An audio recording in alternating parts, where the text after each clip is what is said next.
അദ്ദേഹം അറിയാത്ത കുറച്ച് രേഖകൾ ഞങ്ങളുടെ കയ്യിലുണ്ട്, അവർ കൊടുത്തിട്ടില്ലെന്നറിയില്ല.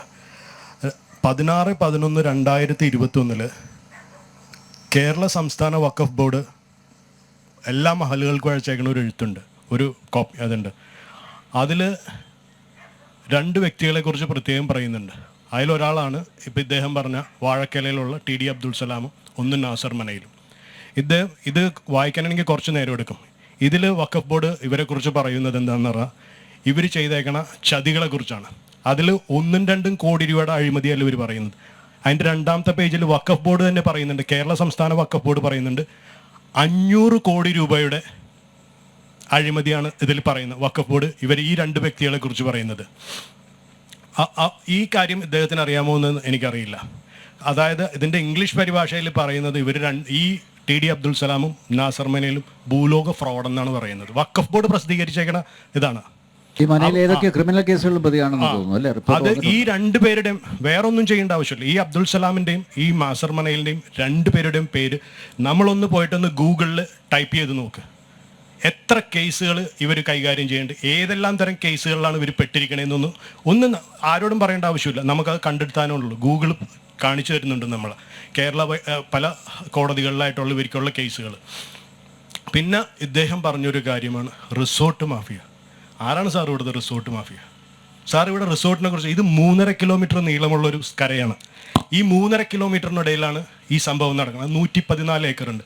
താങ്കൾ ആദ്യം കണ്ട റിസോർട്ട് ബ്ലൂ വാട്ടേഴ്സ് എന്ന് പറയുന്ന റിസോർട്ടാണ്, 2.25 ഏക്കറിലിരിക്കുന്നത്.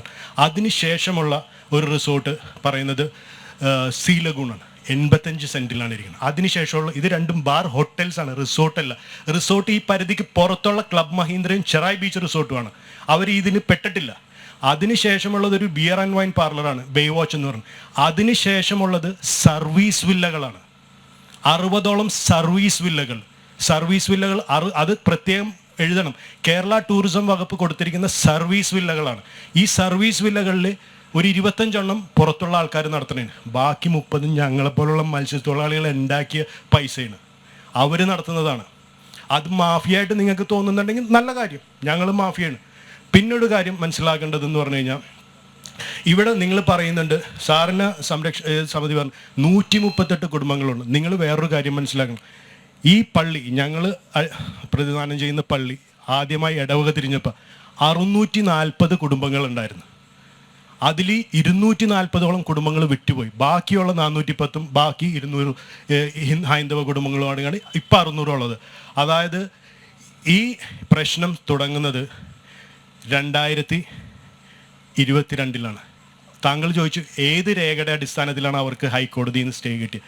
ഏത് രേഖയുടെ അടിസ്ഥാനത്തിലാണെന്ന് താങ്കൾക്കറിയാമോ? ഏത് രേഖയുടെ അടിസ്ഥാനത്തിലാണ് അവർക്ക് ഹൈക്കോടതിയിൽ നിന്ന് സ്റ്റേ കിട്ടിയതെന്ന് താങ്കൾക്ക് കാണിച്ചു തരാമോ? ആ രേഖ അവർ കാണിച്ച രേഖ ഏതാണെന്ന് അറിയാമോ? 1995 വഖഫ് നിയമപ്രകാരം ഉള്ളൊരു രേഖയെ കുറിച്ചാണ് അവർ കാണിച്ചത്. അതിൽ പ്രത്യേകം അവർ കാണിച്ച രേഖ ഏതാണെന്ന് പറഞ്ഞാൽ കരമടക്കാനായിട്ട് സർക്കാർ ഞങ്ങൾക്ക് തന്ന, അതായത് ഇംഗ്ലീഷിലുള്ളൊരു രേഖ ഞങ്ങൾക്ക് മലയാളത്തിൽ എഴുതി തന്ന് കരമടച്ചു. പക്ഷേ ഞങ്ങളുടെ ഇംഗ്ലീഷിലുള്ള രേഖ illegal settled on waqf property എന്ന് പറഞ്ഞിട്ട് ആ രേഖയാണ് അവരവിടെ കാണിച്ചത്. അതിൽ മൂലം അത് ഈ കാണിച്ചത് ആരാണ്? ഈ 2 വ്യക്തികളാണ്. ഈ താങ്കൾ പ്രതിദാനം ചെയ്യുന്ന ഈ നാസർ മനയിലും വഖഫ് ബോർഡ് ഫ്രോഡ്സർ എന്ന് വിളിക്കുന്ന 2 പേര്, അതായത് 500 കോടി രൂപയുടെ അഴിമതിപ്പെട്ടേക്കണ ഈ 2 പേരാണ് ഈ ഇതുകൊണ്ട് വഖഫ് സംരക്ഷണ സമിതി എന്നും പറഞ്ഞിട്ടുള്ളൊരു ഇത്രയും വഖഫ് ബോർഡ് സ്വയം പറയുന്നത് ഇവർ 2 പേരും ഫ്രോഡ്സ്റ്റേഴ്സ് ആണെന്ന് പറയുമ്പോൾ താങ്കൾക്ക് എന്താണ് അഭിപ്രായം? വഖഫ് ബോർഡ് കൊടുത്തിരിക്കുന്ന ഒരു നോട്ടീസാണ്. ഞാൻ ഈ ചർച്ചയിലേക്ക് എന്നെ ജനൻ TV വിളിച്ചപ്പോൾ എന്നെ സംബന്ധിച്ചിടത്തോളം ഇവിടുത്തെ സാഹചര്യത്തെക്കുറിച്ച് കൃത്യമായി ബോധ്യമുണ്ട്. ജനൻ TVയുടെ ഒരു ചർച്ചയിൽ പങ്കെടുക്കുമ്പോഴും എനിക്ക് ബോധ്യമുണ്ട്. കാരണം ഇവിടെ സംസാരിക്കുന്ന ഞാനല്ലാതെ മറ്റൊരാൾ ഈ പറയപ്പെടുന്ന വാദങ്ങൾ ഉന്നയിക്കുന്നവരില്ല. അത് ഇടതുവശത്ത് നിൽക്കുന്ന പ്രതിനിധിയായാലും വലതുവശത്ത് നിൽക്കുന്ന പ്രതിനിധികളായാലും എൻ്റെ മുന്നിൽ നിൽക്കുന്ന ഈ പ്രദേശവാസികളായാലും. എന്നിരുന്നാൽ പോലും ഞാൻ ഇവിടെ വന്നത് നിങ്ങളുടെ ഇടയിൽ ഇതുമായി ബന്ധപ്പെട്ടുകൊണ്ട് ഏതെങ്കിലും രീതിയിലുള്ള തെറ്റിദ്ധാരണകളുണ്ടെങ്കിൽ അത് മാറ്റുന്നതിന് വേണ്ടിയാണ്.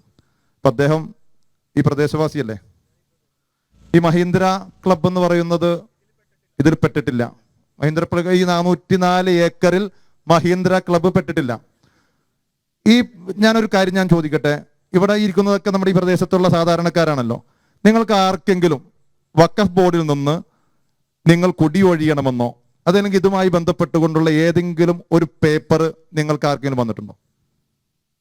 സ്വകാര്യ വ്യക്തികൾക്ക് നോട്ടീസ് കൊടുക്കേണ്ട ആവശ്യം വഖഫ് ബോർഡിന് ഇല്ല. വഖഫ് നിയമപ്രകാരം പിന്നെ ആർക്കാണ് വഖഫ് ബോർഡ് നോട്ടീസ് കൊടുത്തിട്ടുള്ളത്? ട്രസ്റ്റുകൾക്കോ സൊസൈറ്റികൾക്കോ മാത്രമേ കൊടുക്കേണ്ട ആവശ്യം. ഇപ്പൊ നിലവില് നമ്മളുടെ ഈ സമരവുമായി ബന്ധപ്പെട്ടൊക്കെ കേൾക്കുന്നത് ഈ പാവപ്പെട്ട 610ഓളം വരുന്ന കുടുംബങ്ങൾ കുടിയൊഴിയപ്പെടേണ്ട രീതിയിലൊക്കെ അവർക്ക് നോട്ടീസ് കിട്ടിയെന്നോ, അതല്ലെങ്കിൽ ഞാൻ പറയട്ടെ, ഞാൻ സംസാരിക്കട്ടെ.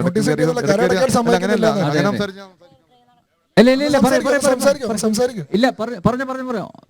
പെട്ടെന്ന്. ഓക്കെ, അതിലെ വഖഫ് ബോർഡിന്റെ ഉത്തരവാദിത്തപ്പെട്ടവരുമായി ഞാൻ വിളിച്ച് സംസാരിച്ചു. നിങ്ങൾ ആ പാവപ്പെട്ടവർക്ക് നിങ്ങൾ എന്തുകൊണ്ടാണ് കത്ത് കൊടുത്തത്? ഞാൻ ചോദിച്ചു അവരോട്. എനിക്ക് ഈ വിഷയത്തെക്കുറിച്ച് സംസാരിക്കുമ്പോൾ അറിയാൻ വേണ്ടിയാണ്.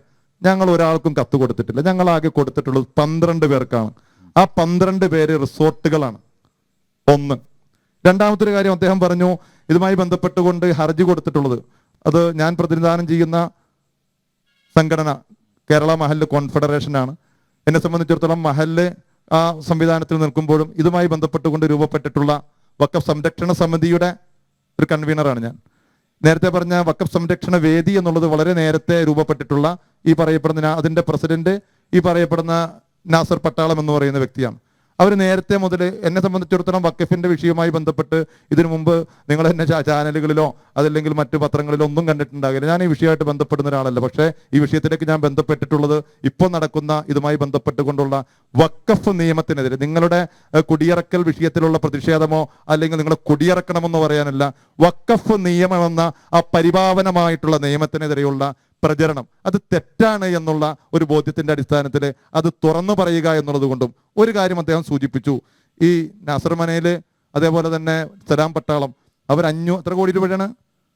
അതല്ല, ഞാൻ 500 കോടിയല്ല, ഞാൻ 400 മറന്നുപോയി. 500 കോടി രൂപ മനസ്സിലായി, ഞാൻ അത് മറന്നുപോയി എത്ര എന്നുള്ളത്. 500 കോടി രൂപയുടെ ഞങ്ങൾക്ക് മനസ്സിലായി 500 കോടി രൂപയുടെ എന്താണ് ഒരു അഴിമതിയോ? എന്താണ്? ഞാൻ വായിച്ചു കേൾപ്പിക്കാം. ഞാൻ വായിക്കണം. 500 കോടി രൂപയുടെ തട്ടിപ്പ്, വഖഫിന്റെ 500 കോടി രൂപയുടെ വഖഫ് വസ്തുക്കൾ അന്യാധീനപ്പെടുത്തിയെന്ന് ആരോപിച്ചുകൊണ്ട് റഷീദ് എന്ന AA എന്നയാളും നൽകിയ, പിന്നീട് വഖഫ് സംരക്ഷണ വേദിയും പൊതുജനങ്ങൾക്ക് വേണ്ടിയെന്ന് അവകാശപ്പെട്ട് TM അബ്ദുൾ സലാമും നാസർ മനയിലും കക്ഷി ചേർന്ന ശേഷം 2018 ജൂണിൽ ആരോപണങ്ങൾ പിൻവലിച്ചുകൊണ്ട് കേസ് ഒത്തുതീർപ്പാക്കിയെന്ന് കോടതിയിൽ അറിയിച്ച് പിൻവലിക്കാൻ ശ്രമിച്ചത് വഖഫ് സംരക്ഷണത്തിന് വേണ്ടിയല്ല എന്ന്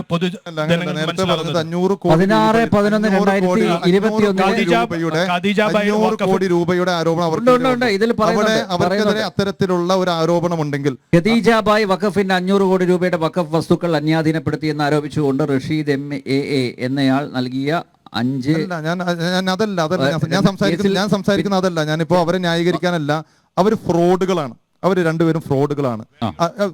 ഞങ്ങൾ സംസാരിച്ചതാണ്, ഫ്രോഡുകളാണ്. ആ 500 കോടി രൂപയുടെ തട്ടിപ്പ് എന്നുള്ള രീതിയിലാണ് സൂചിപ്പിച്ചത്.